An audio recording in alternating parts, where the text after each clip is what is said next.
Yeah, Rebel that counts as 4. Okay. I am going to be sharing with y'all about the field of counseling. And whether or not you realize it or not, many of you have probably counseled with people on an everyday basis. Maybe your friends or your coworkers have just asked your opinions of things and just maybe given a listening ear. But I'm going to share with you a professional aspect of the Christian counseling. I want you to imagine for a moment as I give you 2 scenarios of somebody who that may be in need of counseling. There was a young woman in her mid-30s that came to the doctor's office, and she was very distraught, not knowing what to do because she could not sleep. She found herself wide awake even into the mid-morning, and although she had already been up all day, for no reason, she said, I find myself in tears at odd times of the day, and one moment I'm fine, but the next it's as if my body has shut down. Although at other times I'm very irritable, and I feel as though my skin is crawling and I'm about to burst, or either tear somebody's head off.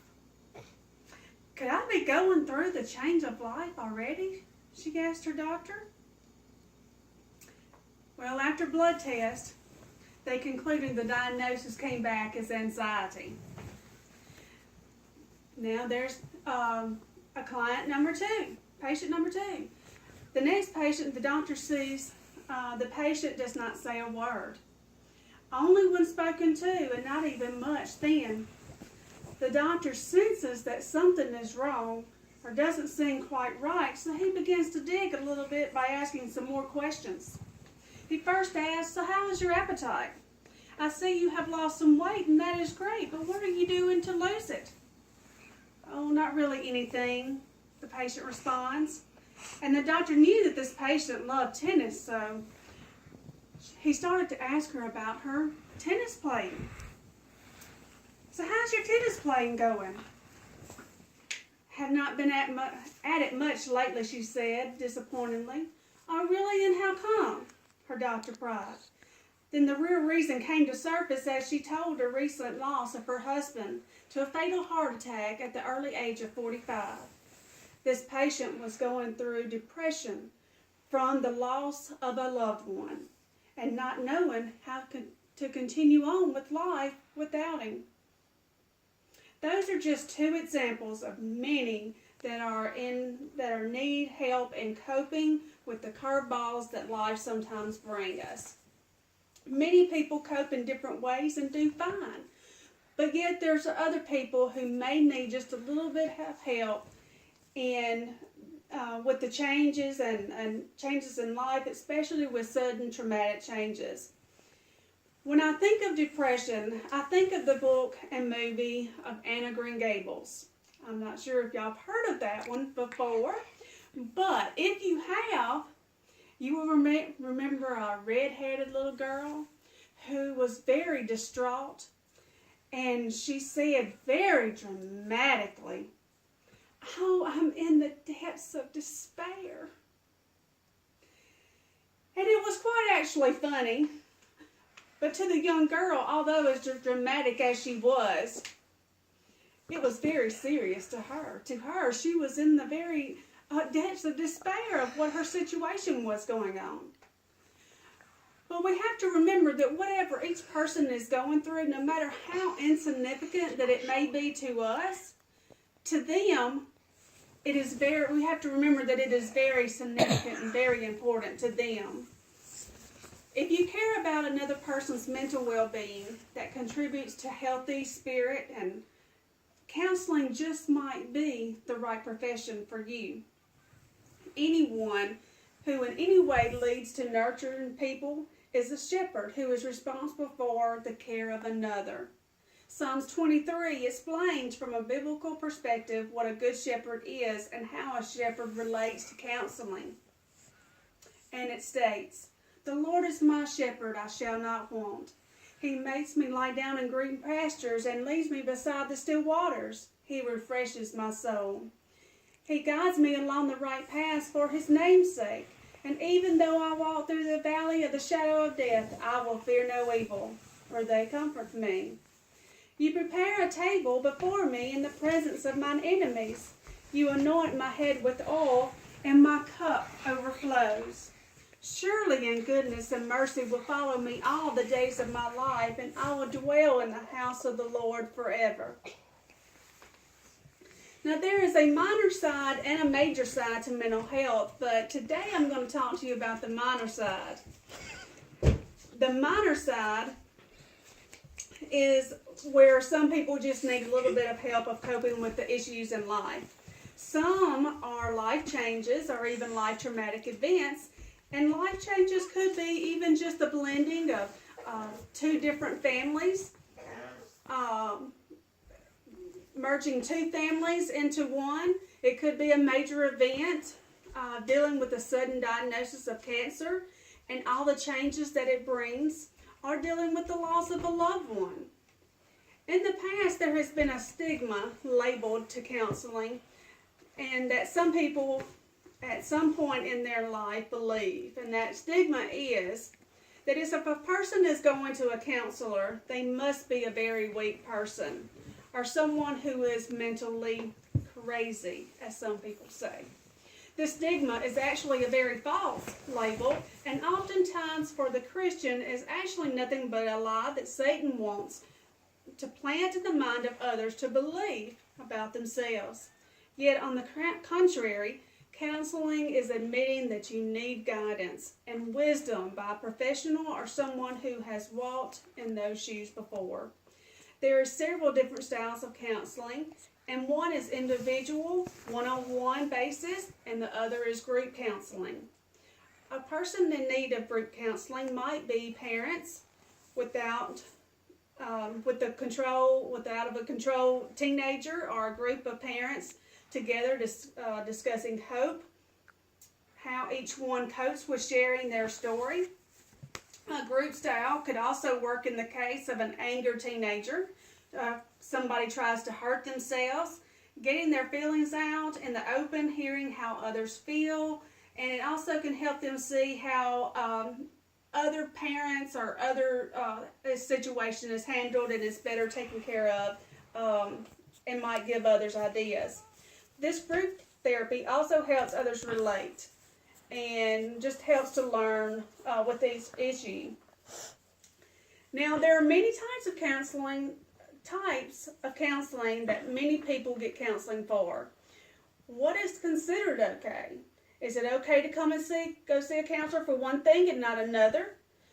But is there a right or wrong way to go and get counseling? Well, it actually depends on the individual, and because one person may cope well with the loss in their own way, yet another person may have trouble continuing with life or picking up with the responsibilities of two people instead of all of a sudden it being one in the household. According to Crossroads Counseling Center, the following are just some of the issues that people seek counseling for, and I will name some of those for you just to give you an idea of what people seek.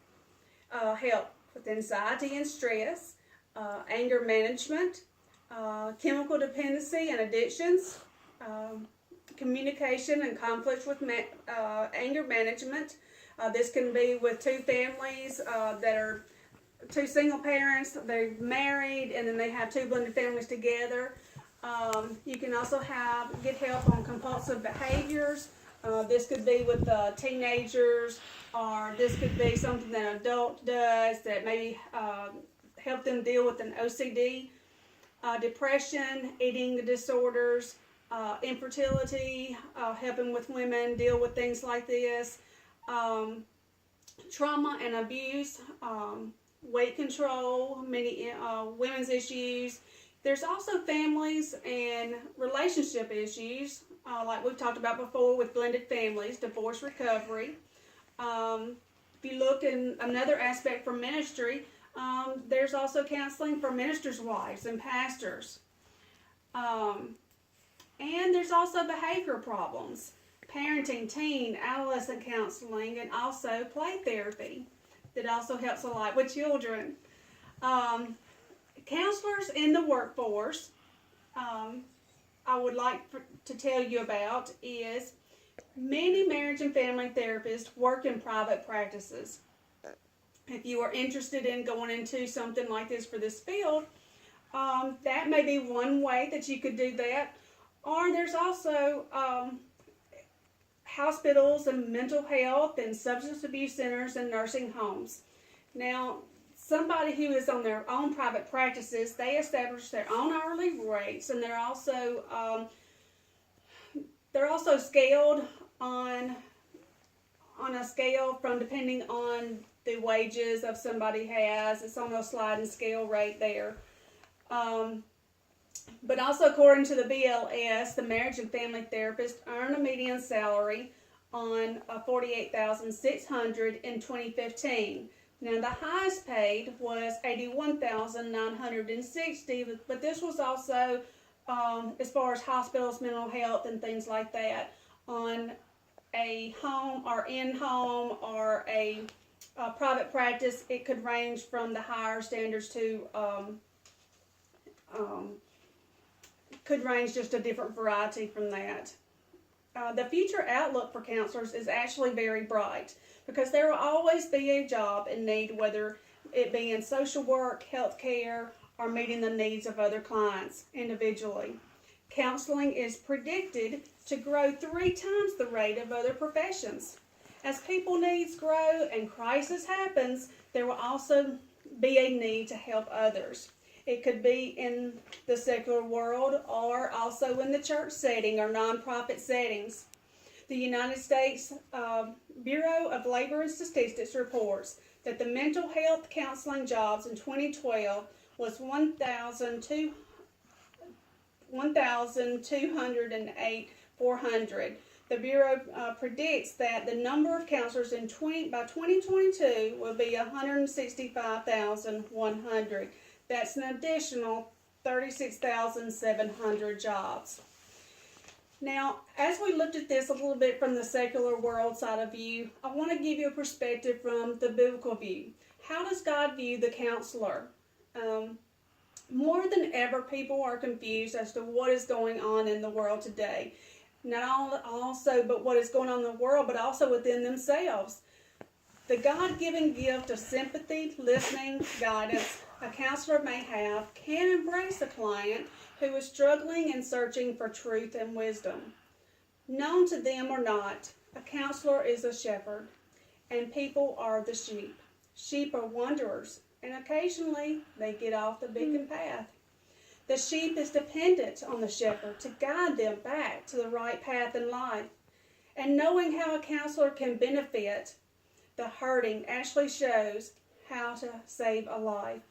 Sometimes as people with sin nature wander off the path, just like the sheep have to, be guided back onto the right one. The counselor must learn to care for people God's way, as the counselor holds to biblical principles. Using Scripture as the foundation of counseling, the biblical counselor can provide encouragement, exhortation, which is praise, in the things that's done well, and enlightening, which is educate the client to know how to better their life emotionally and their spiritual well-being. I'm going to close with the verse that says in 2 Timothy, the Bible explains how we are to use the Bible as a guide to counsel others. All Scripture is given by inspiration of God and is useful for teaching, rebuking, correcting, and training in righteousness, so that the man of God may be thoroughly equipped for every good work.